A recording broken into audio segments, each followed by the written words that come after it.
training. So bago po tayo pumunta dun sa pinaka-exciting part, alam ko po excited na kayo na graduate at makawakan yung mga certificates ninyo. Balikan po muna natin yung expectation setting. Naalala ang expectation setting? Yes, sir. Naalala? And day 1. Nasaan ang group 1 team sunog?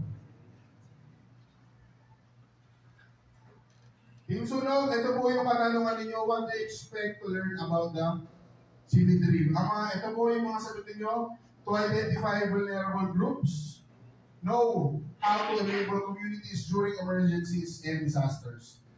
Pangatlo, to know the ways on how to reduce the damage caused by the disaster. And lastly, preventive measures before, during, and after disaster. Lahat po ba ng sinagot ninyo ay na gawa po natin dito? Kung nagawa po natin, pwede ba makahingi ng oo naman? Parang ito yung sagot. Kasi lang po oo naman. Kung na-achieve po ba natin ito, pwede bang pakisagot, Team Sunog, oo naman? Oo naman!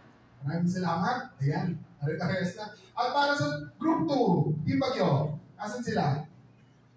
Ang katanungan ninyo, what do you expect with your co-participants? Sa mga grupo ninyo, ang sagot ninyo, participative, friendly, honest, group case, good group care, kind, humble, and supportive. Lahat po ba ito ay na-achieve natin? Kung na-achieve natin, pwede bang makahingi ng malakas na yes na yes?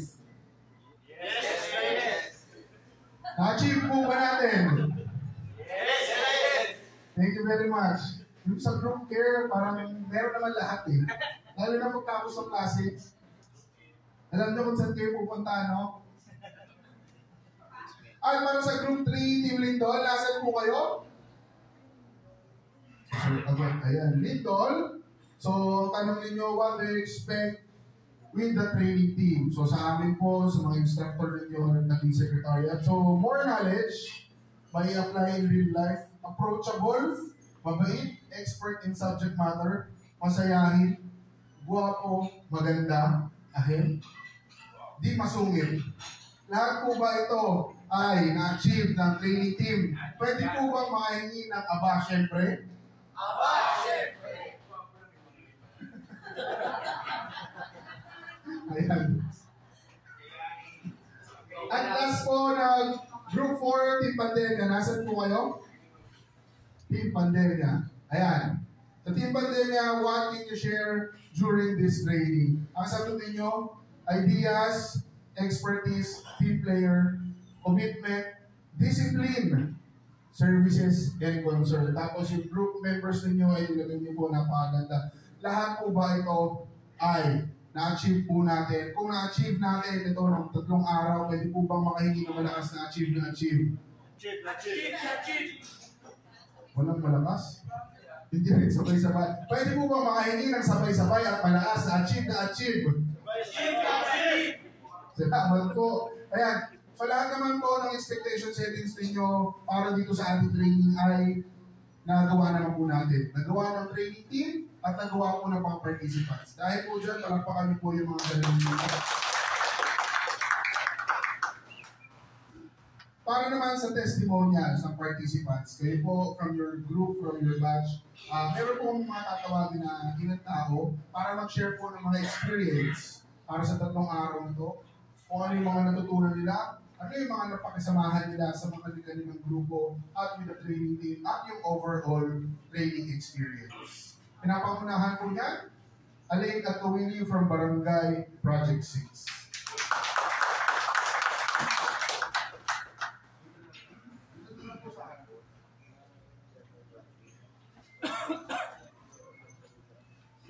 Para masulatan niyo ang pangalan ninyo, numbers.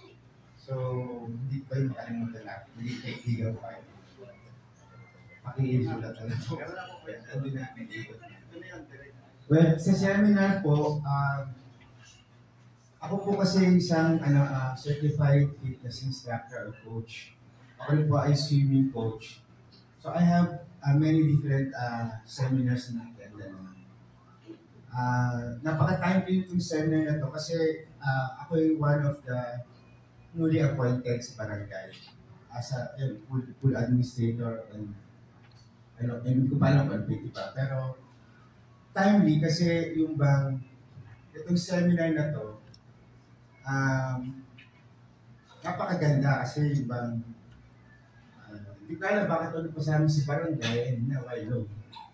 Lalo na itong seminar na to dahil marami rin nag-uwi sa Barangay. Overwhelmed ako dahil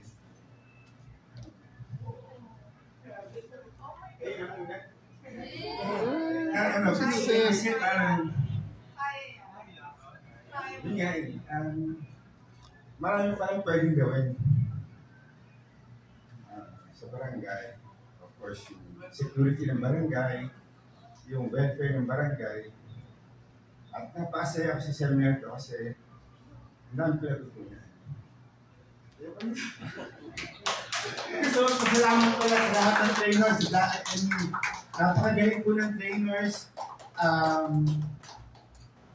Sana nga po every time na meron kayong seminar, sana maimbitahan niyo ako to participate.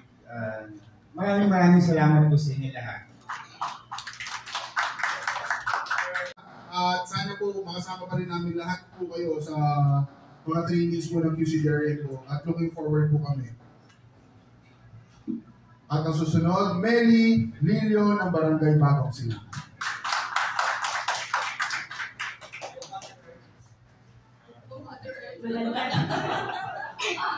Magandang hapon po. Ako po si Miles. Bali, isa po ako sa community leader po sa Bagong Silangan.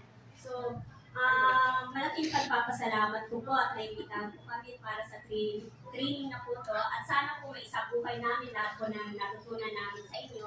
Kaya napakalaking tulong po para sa amin na laging nababahaan. Alam na po namin kung anong gagawin namin, kung anong maging plan, at saka kung ano pa pong kailangan po namin gawin. At saka sa kapwa ko training, lahat po naman cooperative sila at saka mababait. Maraming salamat po sa lahat. Thank you. This could be us. So back to what I was saying.